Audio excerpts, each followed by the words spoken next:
guys, and welcome to Jimmy Makes Science Simple. I have a brand new study to share with you here today, all about the subject of lipedema. If you're not familiar with lipedema, you're going to learn all about what this nasty condition is and how a ketogenic diet now has some mechanisms as to how it can help with lipedema. So really look forward to sharing this with you here today. If you know anybody in your life that's dealing with lipedema, definitely tell them about this brand new study that you're going to learn about here today. If you're brand new to my show, Jimmy Makes Science Simple, we take a study that is out there, and usually about the ketogenic diet, sometimes about fasting, but yeah, really anything of interest in the world of health. And then I try to break it down and make it simple to understand. So that's what we're doing here today. And this study, you guys, was published in the January 2021 issue of the journal Medical Hypotheses. The title of the paper, Ketogenic Diet as a Potential Intervention for Lipedema. So those of you that don't know what lipedema is, it is this really horrible condition where fatty deposits end up in random places on the body. So a lot of women that have like really big legs, and you'll have like huge kind of fat deposits basically distributed all throughout the leg. But then the upper part of their body is completely normal weight. So they could have a thin waist, and everything from the waist up is pretty normal. But then from the waist down is this hyper fat accumulation. And so that's the lipedema that we're talking about here.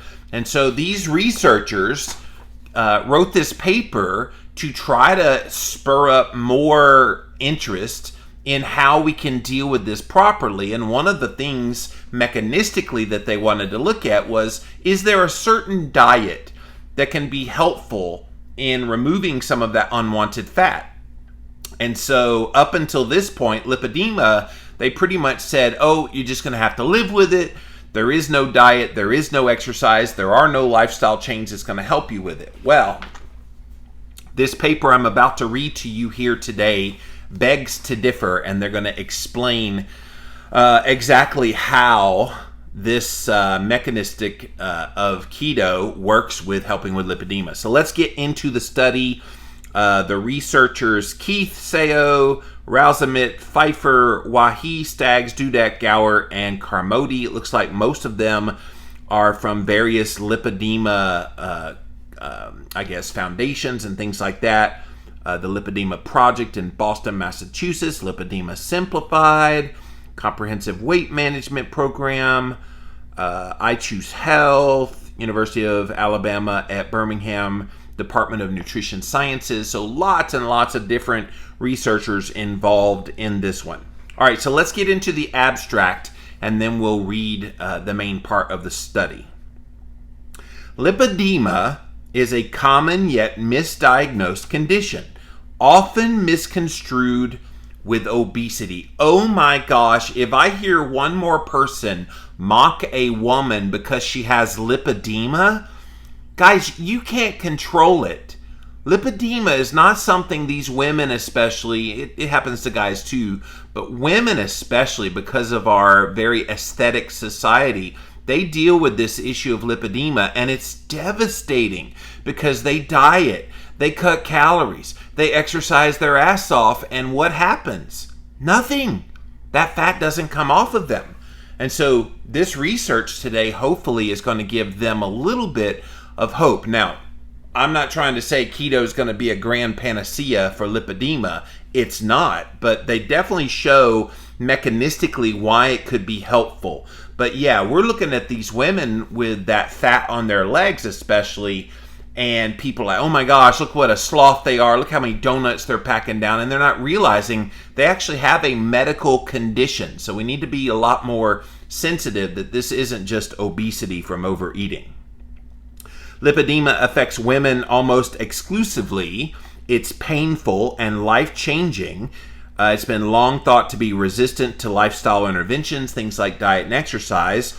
In this paper, we discuss all the possible mechanisms by which a patient could adopt a ketogenic diet to alleviate many of the unwanted clinical features of lipedema. This paper is also an effort to provide evidence for the hypothesis of the potency of this dietary intervention for addressing all the symptoms of lipedema.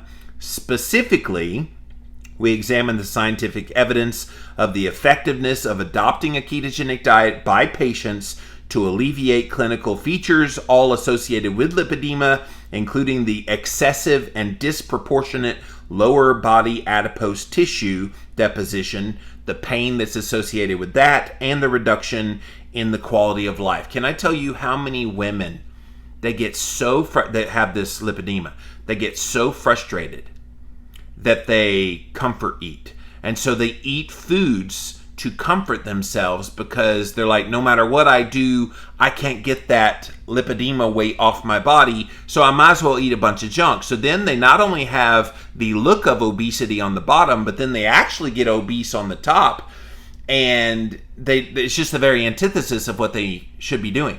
So it's a frustrating condition. I could not imagine having to deal with all that and the pain and the quality of life issues like going up and down stairs, being in an airplane seat, a movie theater. All that's going to suck because you got a big butt, big legs. It's like it's got to be miserable. And then all the public judgment, even when you're pursuing eating healthier. We also will explore several of the clinical features of lipedema currently under debate, including the potential existence and nature of edema, metabolic and hormonal dysfunction, inflammation, and fibrosis. The effectiveness of a ketogenic diet on addressing clinical features of lipedema has been demonstrated in various human studies, and it shows promise as an intervention for lipedema. We hope this paper leads to an improved understanding of optimal nutritional management for patients with lipedema and stimulate future research in this area of study. So this is not an actual study. What they're doing is they're going to look at a lot of the current data that is out there, and they're packaging it all together in this one paper. So this isn't like original science. This isn't a randomized trial, but they're making the case that we have enough proof of concept that we should definitely take a look at doing a clinical trial, a randomized trial, looking at this condition. So if you joined us late, I'm reading from a paper from the January 2021 issue of the journal called Medical Hypotheses, and the title of the paper, Ketogenic Diet as a Potential Intervention for Lipedema. So let's get to the introduction. The disease entity lipedema was first clinically recognized in 1940 at the Mayo Clinic in the United States. According to a monograph published by Dayan and colleagues, the diagnosis of lipedema is made clinically and is typically defined by the presence of a disproportionate and symmetrical accumulation of adipose tissue, that's fat, in the lower extremities, accompanied by complaints of orthostatic edema. So that's where there's water buildup, and then that can lead to pain. It's a nasty, nasty condition, you guys. Lipedema is further distinguished by lower body hypersensitivity and pain, bruising with very minimal trauma. So it doesn't take much for those fatty deposits to bruise. So you just touch them and they can turn to bruises. Firm nodules in the subcutaneous fat, which that has to create pain as well. And then apparent resistance to all traditional and exercise regimens. I will caveat that one. Traditional meaning low-fat diets, low-calorie diets. Those don't touch lipedema. And that is why it's been commonly thought that diet and lifestyle don't help with lipedema, because low-fat diets and walking on a treadmill aren't doing much for it. So that's why they've always believed that. Although lipedema was initially identified in 1940, to date, little is known about its clinical features, the natural history, causes, and therapies. This paper is divided into two parts. In the first part, we're going to summarize what we know about the epidemiology, diagnosis, clinical manifestations, and the conventional treatment for lipedema. In the second part, we hypothesize how patients adopting a ketogenic diet could directly and positively impact the clinical course of this condition, and we propose the mechanisms for those effects. That second part is going to be really fascinating, so stick around, you guys. You won't want to miss that. But let's get to the epidemiology first. Lipedema is an underdiagnosed disorder that is thought to be relatively common, especially in women. Currently, listen to these statistics. Currently, it is estimated that lipedema impacts about 11% of women. More than 1 out of 10 of you ladies watching this right now, you probably have this. And so if you have fat deposits on your leg or in weird places on your body, and no amount of diet and exercise has helped with that, you could be suffering from lipedema. Occurring only rarely in men who have hormonal dysfunctions, and it has a profoundly negative impact on your quality of life. Of patients with lipedema, and more than 50% are obese. So not only do they have this look of obesity because of the lipedema, but then on top of that, they're actually obese. Half of them are. They also have secondary lymphedema, often being lymphedema, not lipodema, lymphedema, often being the direct consequence of the obesity rather than the lipedema. It's hard to keep all those terms straight, but lipedema. Additional research studies have shown obesity to co-occur with lipedema in 85 to 88% of all the study participants, which demonstrates the necessity for an effective intervention that addresses both obesity and the lipedema. Recent literature also suggests lipedema has genetic underpinnings, with hormonal changes, stress, and/or surgery playing an important role in its onset. So if you have hormonal disturbances, which most people do, if you have stress in your life, and I can't imagine anything over this past year that might have given you some stress, or if you've had some kind of a surgery, all of that could play a role of this happening. All right, stigma and the lack of awareness. Keep in mind, most of the researchers on this paper work at lipedema foundations, and they're trying to make lipedema awareness, so they're going to put some of that in this paper. Most medical professionals, this is shocking, and I see I've got one over here on Clubhouse. Dr. Catherine, hello, is a medical doctor, and so she can probably concur with this. Most medical professionals are just unaware of lipedema, often misdiagnosing it as obesity, because signs and symptoms are simply not recognized. I remember seeing Gary Taubes when he wrote Good Calories, Bad Calories about 14 years ago. And he did these lectures where he would talk about the calorie hypothesis and why it's not exactly a complete picture of the obesity problem, because he said, look at these people with lipedema. Are they eating the proper amount of calories for the upper part of their body, but they're overeating calories for the lower part of their body? It was a powerful kind of imagery that he did, kind of explaining it in that way. Culturally, lipedema is caught in the same social stigmatization as obesity, to the point of abhorrence. Yeah, I mean, if you look at this and go look up lipedema, pictures of these women that deal with this condition, it's really hard to miss. And it's unfortunate, because these women will then beat themselves up their entire lives that they're not cutting calories enough, and they're starving. They're not exercising enough, and they're wearing themselves out. And it's just, it's got a bad stigma. While weight stigma influences many aspects of the lives of people with obesity and lipedema, it is most impactful in the areas of healthcare. Listen to this, you guys, where understanding, acceptance, and support are critical to get accurately diagnosed, get an effective treatment plan, and then ongoing health maintenance. I would argue, and we've had other studies come out that kind of confirm this, I would argue that people with obesity in general, and then with lipedema, they don't get the full health care that they need. Now, that's an aside. It's something that I've read a lot of papers on, a lot of stories on, patients talking about this. I know doctors talk amongst themselves of how can we have more of a heart for them without judging them, blah, blah, blah. But it's something that those people, more than any other patient population, desperately need. All right, so how do they diagnose lipedema? Though the diagnosis of lipedema is generally done in a clinical setting, there is no formal medical training on how you diagnose it. There are also few resources to guide clinicians with respect to this condition, and no standard of care exists for lipedema.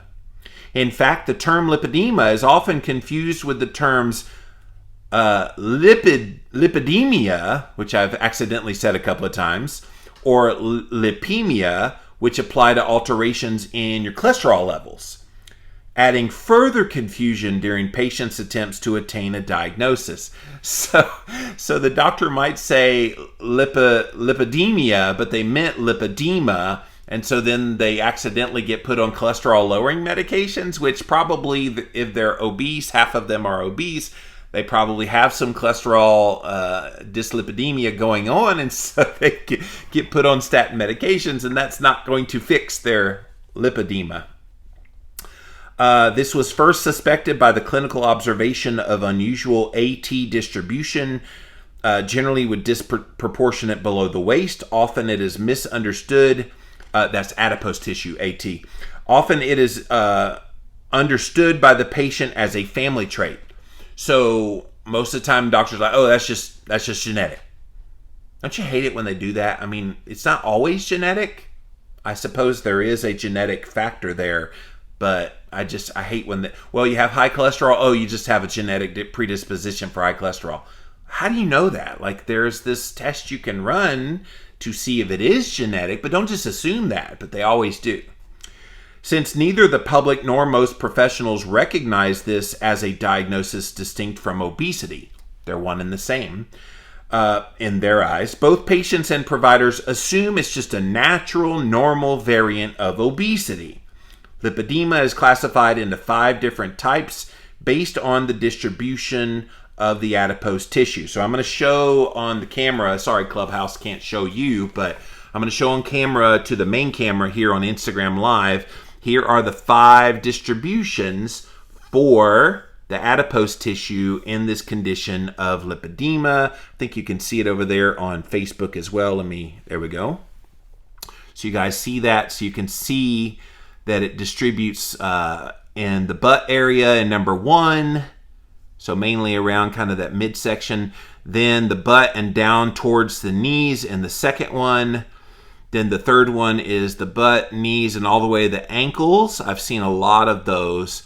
Number 4 is the butt, the knee, and the ankles, and then in the upper part of the arms next to the shoulder. And then the last one, I'm trying to see the distribution. It's a little more kind of evenly distributed all throughout the body. And that one has to be really confusing because the person probably at that point does believe they have obesity and not this medical condition.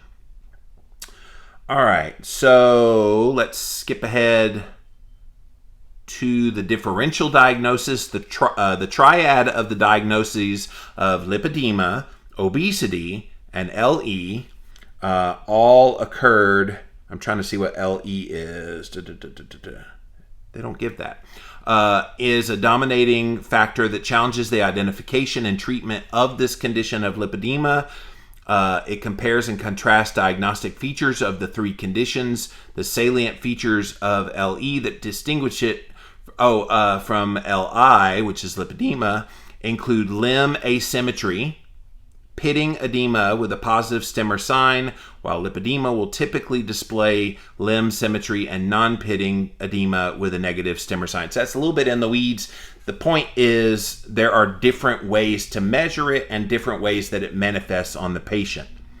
All right, clinical manifestations of lipedema, most salient to this paper, are discussed below. First, we discuss the most widely accepted features of lipedema, of abnormal adipose tissue deposition, pain, and compromised quality of life. This is followed by a description of several disputed characteristics, including the existence and nature of metabolic and hormonal dysfunction, edema, inflammation, and fibrosis. So the adipose tissue deposition that's abnormal. Let's take a look at that one next. So it's classically shown as an idiopathic, excessive, and disproportionate gynoid distribution of the adipose tissue in the hips, the buttocks, the thighs, and the lower legs. Previous research has seen histological changes in lipedema adipose tissue, not unlike those found in subjects with obesity. Again, why it's hard for medical doctors to distinguish what this is from this medical condition of lipedema, including macrophage infiltration encircling the dying adipocytes and a significant buildup of adipose-derived stem cells. More recent research has shown a decreased differentiation potential in the stem cells in lipedema compared with obesity. So there are ways to measure and see the difference. Excessive expansion of the adipose tissue in the lower body may have a genetic component and or a female sex hormone influence. So if your progesterone and estrogen and some of the other female hormones are off, that could also have some negative effects on this. Although the gynoid distribution of adipose tissue seems to be metabolically protective due to its negative correlation with cardiovascular risk factors, the pathophysiology of adipose tissue likely has metabolic underpinnings. Really fascinating. So let's get to the pain aspect of lipedema. It's been described in medical literature as painful fat disorder. That's what they call lipedema. A recent study of the signs and symptoms of patients with lipedema found that 89.7%, basically 9 out of 10, report daily pain. This associated pain can be severe, a factor in worsening quality of life, and a loss of mobility. I have watched people with this condition walking, and it's painful to watch them walk because you can tell they're laboring. And this also doesn't make them motivated to want to get out and do any exercise, which could be helpful in conjunction with a good diet, which we're going to talk about here in a minute. I just could not imagine having to deal with this. In an internet survey of 120 women, all with lipedema, all but 7 reported that pain was a daily concern. 66% of them described their pain as moderate or severe. Furthermore, women with lipedema may have a high incidence of joint pain, in part due to co-occurring gait issues and osteoarthritis, in addition to pain in the regions of basically where the lipedema adipose tissue deposits are. So that makes sense. I mean, I can just remember from when I was 410 pounds and some of the pain associated with carrying the weight around. So I'm sure some of that is also playing a role, especially in maybe knee pain, ankle pain, especially those who have that fatty deposit all the way to their ankles. It cannot be fun at all.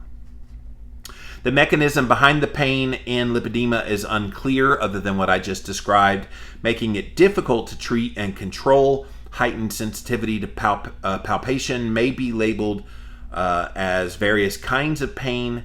Pain associated with lipedema may be caused by increased inflammation, which that makes sense, and or a compression of the peripheral nerves from the adipose tissue and fluid accumulation in the affected tissue. And that makes sense as well as to why. So again, I'm going to show on the main page the picture of, these are normal legs of someone who does not have lipedema, and then you can see the progression. And this last photo is like the worst example. And I've seen people who have this kind of look in their legs, and it's definitely no fun for those people having to deal with that. All right, so let's look at the quality of life and the psychological functioning. Survey results and clinical experience show that lipedema is often associated with a lower quality of life and an impaired psychological functioning. Can you imagine walking around life where people stare at you all the time? They think you're a sloth. They think you're overeating donuts and eating fast food. You could be doing nothing of the sort, but you're a woman who has this lipedema with all this fatty deposit from the waist down, and they think you're all of those things. Now, psychologically, how does that mess with your head, ladies? I know how it happens in your head because I hear from people all the time, women especially. bawling their eyes out, talking about having this condition and just desperate for somebody to hear them when they say, I'm eating well, I'm exercising well, I'm doing all the things I can to deal with life, and it still hurts. Like, that messes psychologically with you. This will take on the form of low self-esteem, feelings of hopelessness and self-blame, depression, anxiety, eating disorder, social isolation, poor body image, and appearance-related distress. In an online survey of 411 women with lipedema, less than 10% had difficulty with washing themselves.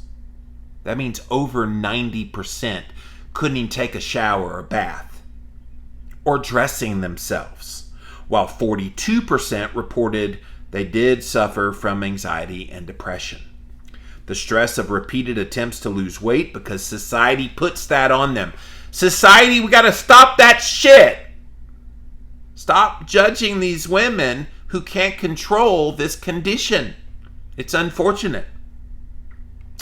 But they hear it loud and clear. You're not good enough until you lose that weight, that it's your fault, and all the negative imagery that has nothing to do with anything.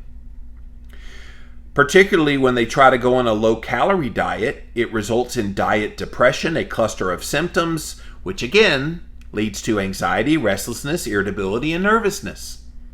Many women with lipedema may also have lowered quality of life because of the cultural stigma, which we've talked about, attached to obesity, also get ridiculed, biased, and here's the worst part, discriminated against.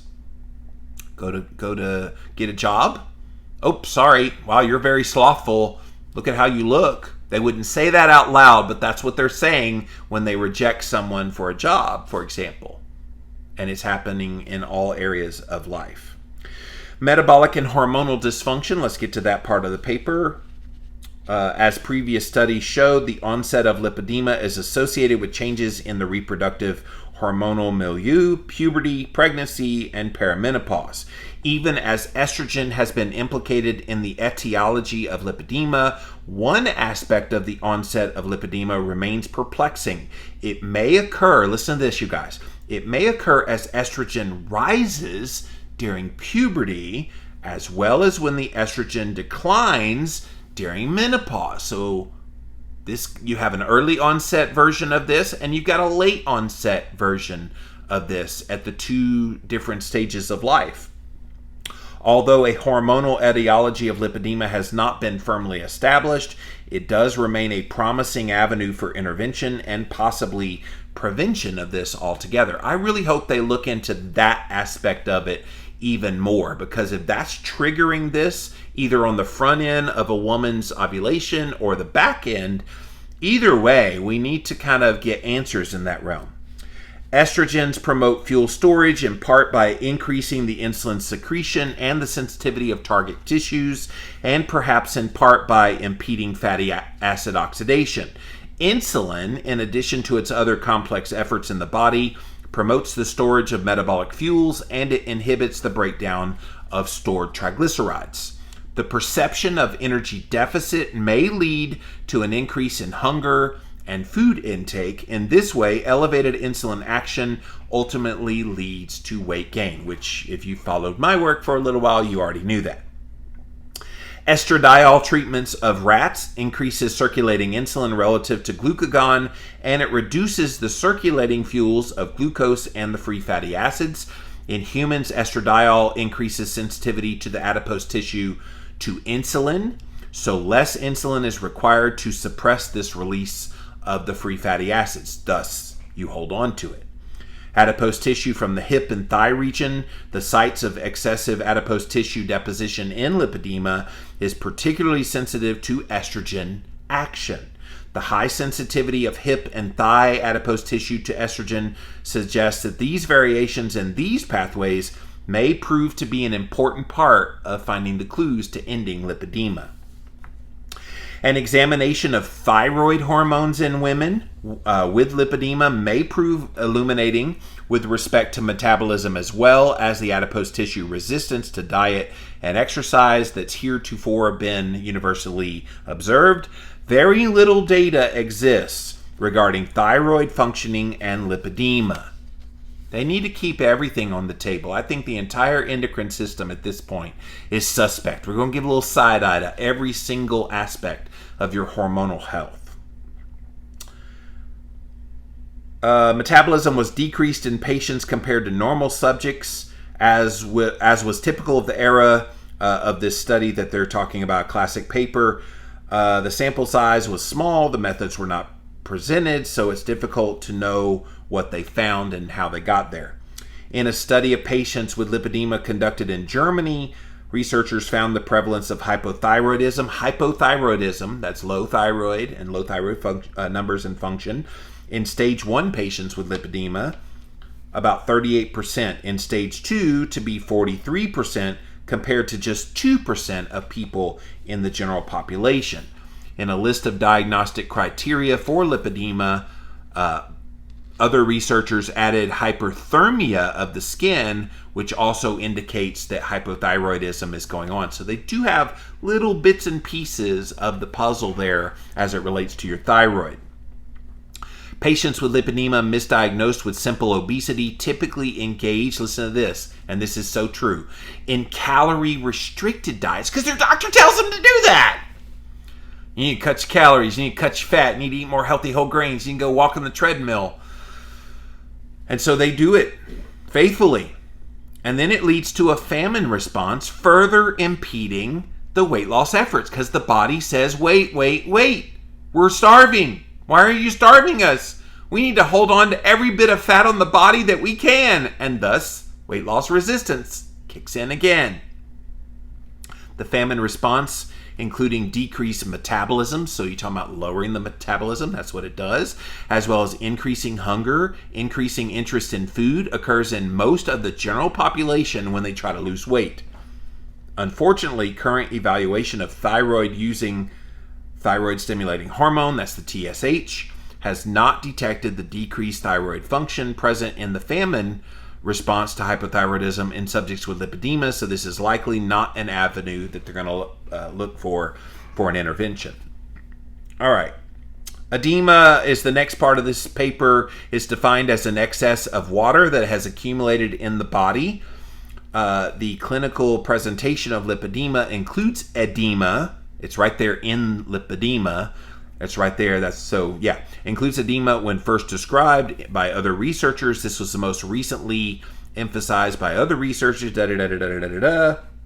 There's emerging evidence of the existence of increased water content in the skin, muscle, and the adipose tissue of women with lipedema. This increased fluid flux is influenced by increased blood capillary permeability and loose connective tissue, as well as an elevated sodium content. All right, so then let's get to inflammation.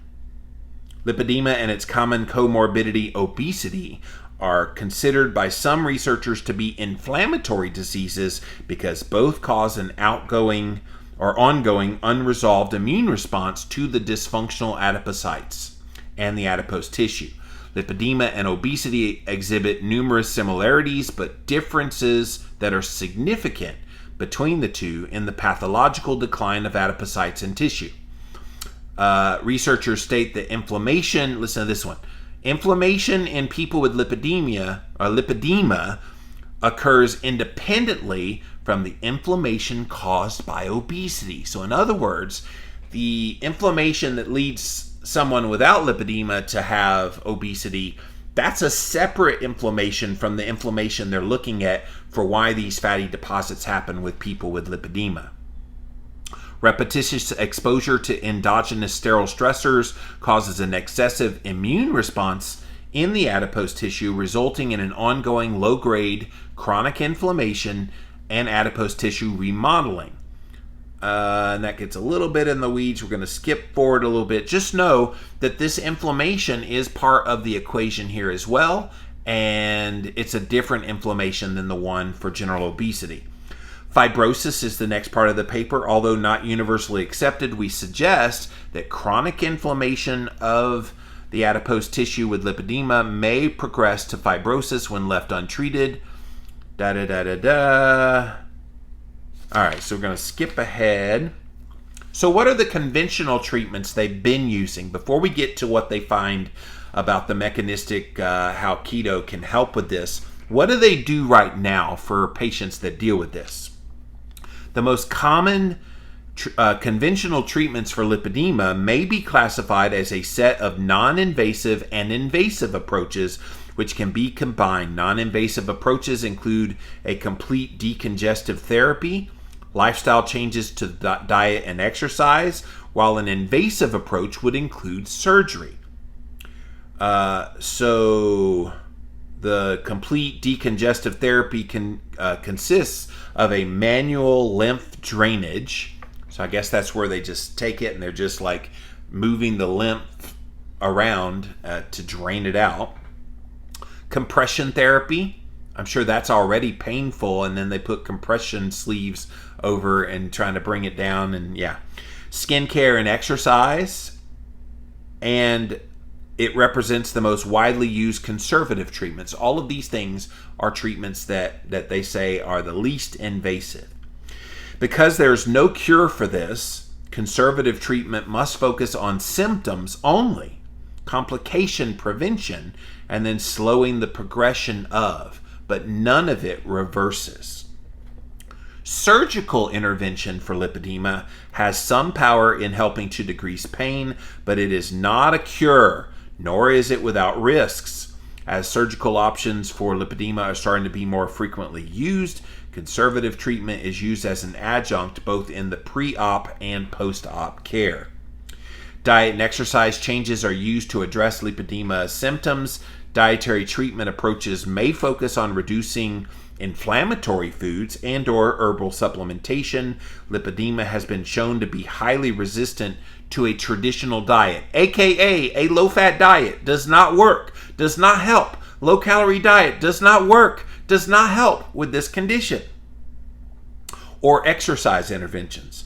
Low-calorie diets, intense physical activity, designed to change energy balance and induce weight loss have been frustratingly ineffective in people dealing with lipedema. Any weight loss in patients with lipedema resulting from conventional diet and exercise approaches will inevitably occur only on the upper body. So, get this calorie hypothesis, people. If they lose weight and they've got all of the lower extremity of their body dealing with this lipedema, they're only going to lose weight on the top, but not on the bottom. So did they overeat on the bottom and eat healthy on the top? Tell me how that works, really. Yeah. And it only increases the asymmetry. So they get thinner up top, but they stay big down there, and that makes it really look weird. All right, so let's look at the ketogenic diet. That was one of the reasons they wrote this paper. Ketogenic diets have been used since the 1920s as an effective therapy for managing epilepsy. Ketogenic diets restrict carbohydrate to less than 20 grams a day. Carbohydrate restriction results in an absence of glucose for fuel, inducing fat burning to produce ketosis. This state is generally considered to occur when beta-hydroxybutyrate in the blood, BHB, is over 0.5 millimole. The last 10 years has seen an increase in studies on a potential therapeutic role for ketogenic diets in a whole host of metabolic conditions, things like obesity, type 2 diabetes, Alzheimer's, multiple sclerosis, and cancer.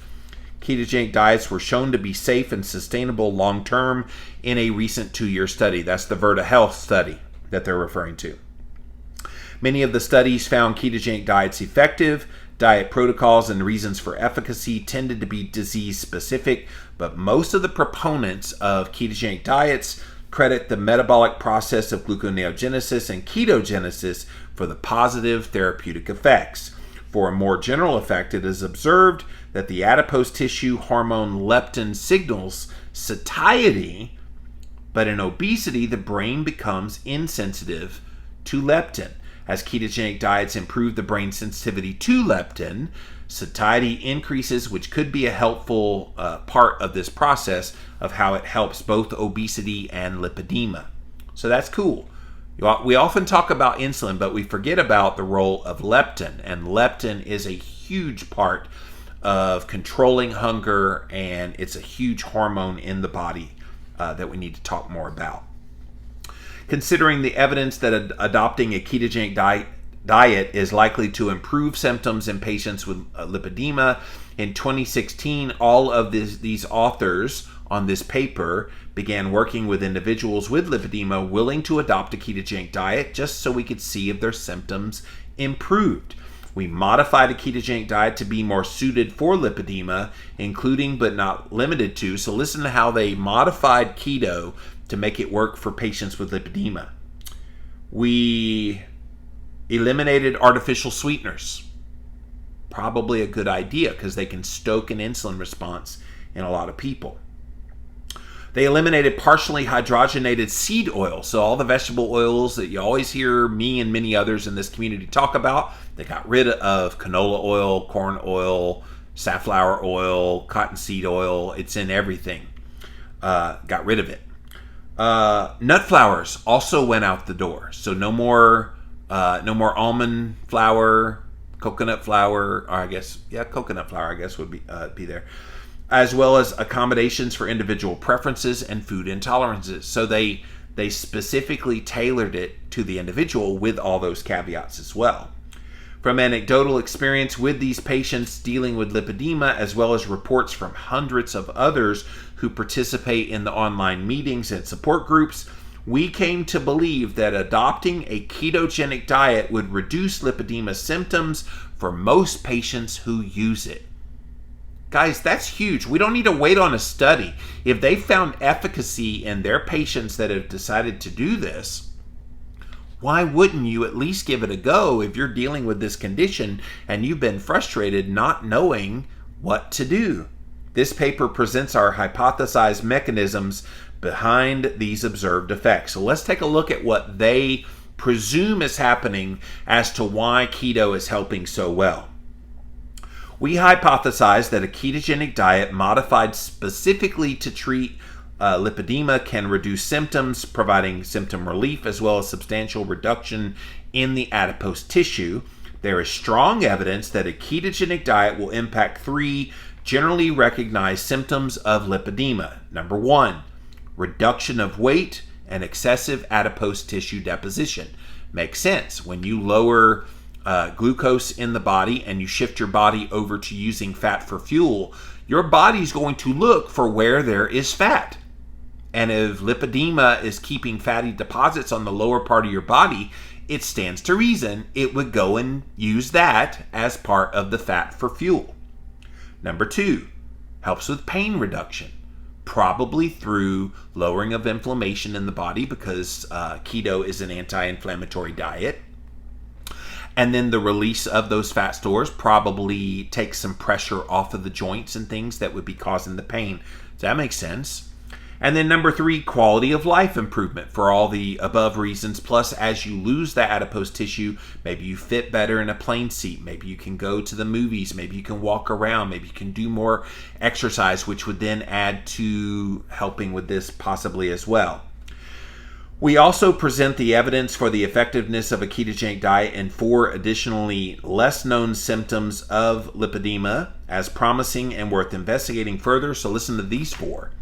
Alterations in metabolism and hormonal function, edema or tissue water content reduction, inflammation reduction, and fibrosis prevention and reduction. Anecdotally, we've observed every single one of these effects in patients adopting a ketogenic diet who have lipedema. In this paper, we present our proposed mechanisms behind all of these. So let's quickly go through those, and we're at the end of the paper. Don't want to drag this on too long, but this is such good stuff, guys.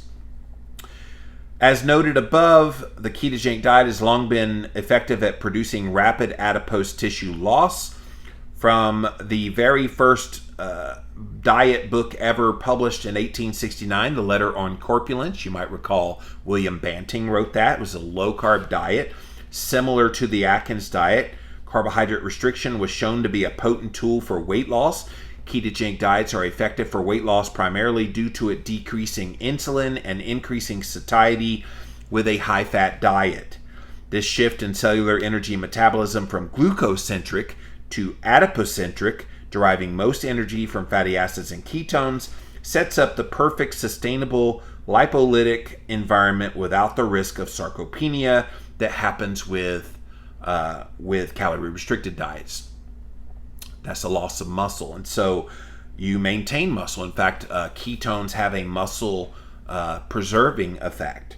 Several possible explanations exist for why ketogenic diets permit adipose tissue loss in lipedema, while conventional diets do not. Lipedema adipocytes may require much lower levels of insulin than other adipose cells. So get this, you will lose weight possibly on conventional diets up top, but not at the bottom, because your insulin requirements you got to go lower in the insulin. The only way you go lower in the insulin is with a ketogenic diet, and so that's why they're hypothesizing here why people with lipedema tend to lose that fat on a ketogenic diet, because it does lower insulin so well. There is another possibility, of perhaps the most promising, since the onset of lipedema occurs during times of systemic insulin resistance, which again, ketogenic diet helps with, and the hypertrophied adipocytes are linked to insulin resistance. I knew there would be an insulin resistance component there somewhere. Adipocyte size, plasma insulin, leptin levels decrease with ketogenic diets, on and on and on. All right, I'm going to skip down to the next one, how it helps to reduce pain, because I think most of you understand the insulin connection.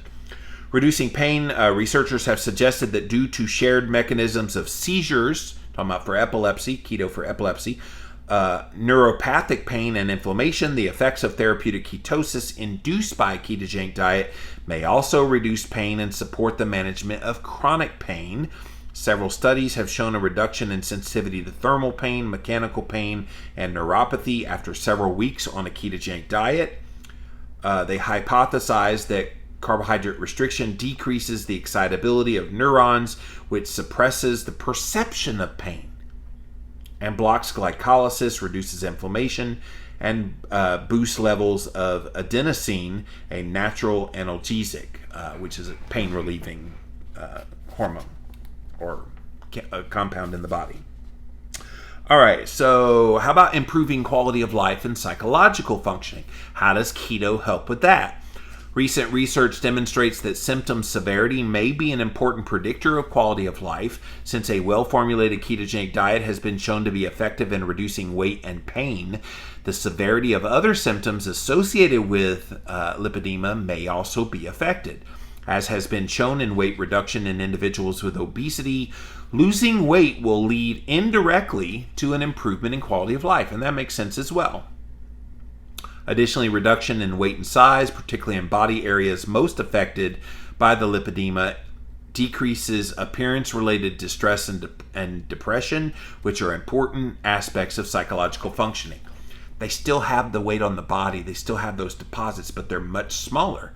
Maybe people start to go, whoa, you don't look the same. So they start getting that positive feedback. That's got to be nothing but good for the patient. Thyroid function. Thyroid function decreases in hypercaloric conditions to defend against weight loss during a famine. We call this condition famine response hypothyroidism. This phenomenon includes a resetting of the hypothalamic thermostat downward to maintain a decreased metabolism. For T3 at the low end of normal, T4, the main circulating thyroid hormone, is inactive and converted to both T3 and reverse T3. So, the effect of ketogenic diets on thyroid function is less clear than that of hypocaloric diets. Thyroid function in ketogenic diets has been studied in adults with obesity as well as in children with epilepsy. In weight loss attempts with human subjects using keto, aspects of famine response hypothyroidism do occur. They decrease the active hormone T3, total T3, reverse T3 is increased. As is typical in famine response, free T4 and total T4 remain stable with similar dietary interventions. In famine response in humans, these changes in thyroid are regulated by leptin. Jeff Volek found in a study in weight-stable patients an increase in T4, total T4, and no change in the T3 uptake. In a study of diet designed for weight maintenance, average T3 levels were at the lowest quartile of the reference range both before and after treatment. A decrease during treatment was not significant, but the sample size precludes ruling out an effect.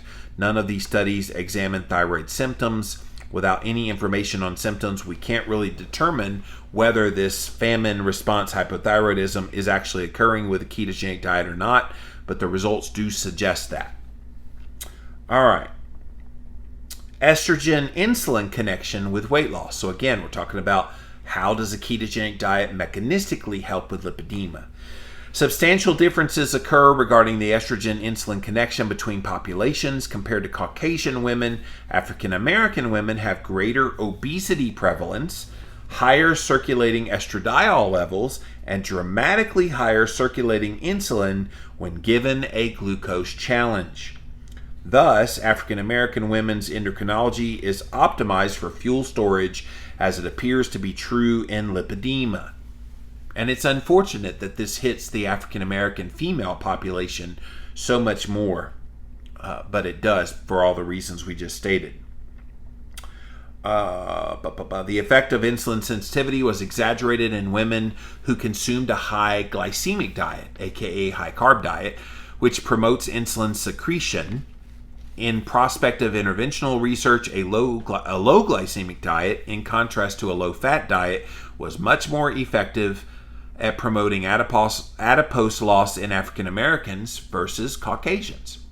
That's a case that African American women probably should be keto much more so than Caucasian women. I think you both should do it, but they get more results. These studies suggest that naturally occurring variations in concentrations or the actions of estrogen and insulin can help facilitate that in the accumulation of the adipose tissue.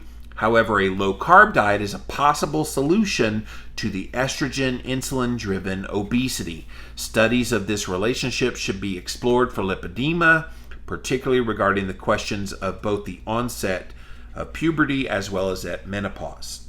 That's real exciting. Reducing edema. How does the ketogenic diet help with that? A high-carb diet composed of 45% of daily calories has been found to cause water retention that ultimately contributes to this lymphatic load.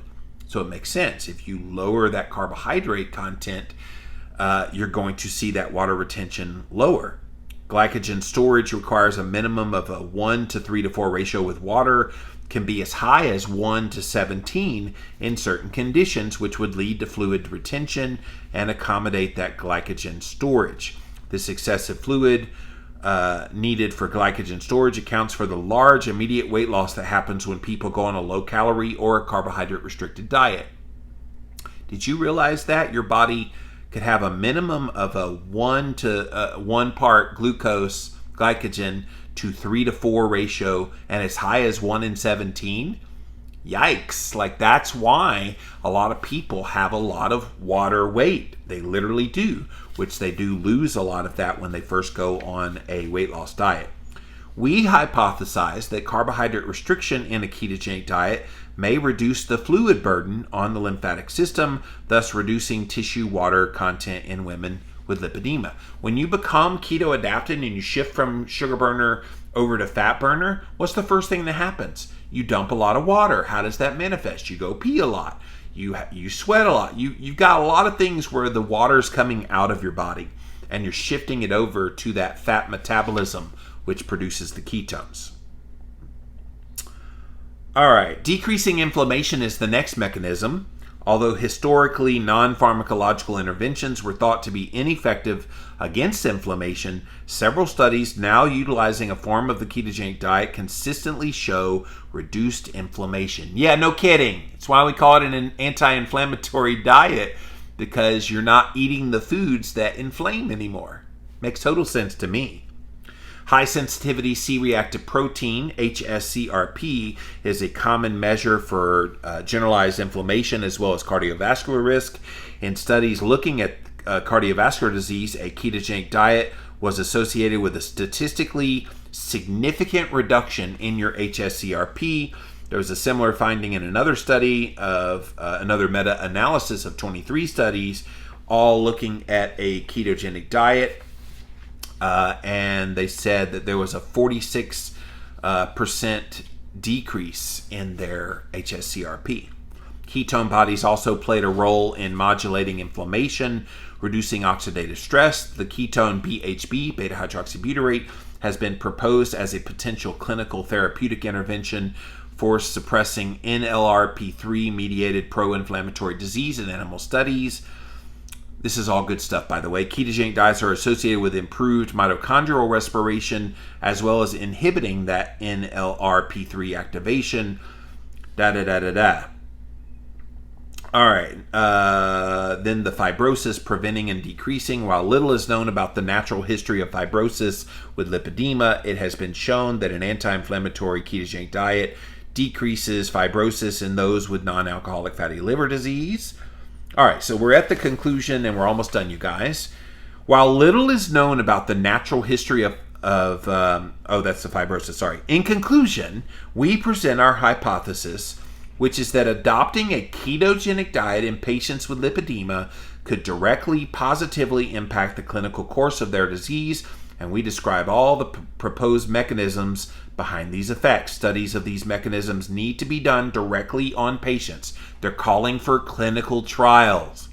Randomized controlled clinical trials is the gold standard in research, and that's what we need. We need to have patients that are willing, both with and without obesity, to undergo therapeutic ketogenic diets who have lipedema. Research should focus on all of the 7 lipedema impacts described in this paper and how they're influenced by a ketogenic diet. A cross-sectional and observational longitudinal studies of patients with lipedema, regardless of the type of interventions may be using, should be sought after to gather measurements for all of these things. Applying ketogenic diets in patients with lipedema can be done in the context of research. Studies must be designed carefully. Clinical trials of diets cannot be blinded. Many patients with obesity and lipedema have a history of dieting. That's right. So they need to know they're doing a specific diet therapeutically for their condition. Although we've seen low adherence on previous diet studies, our experience with our cohort has been the diametric opposite. They're motivated because they've been frustrated by all the failures over the years.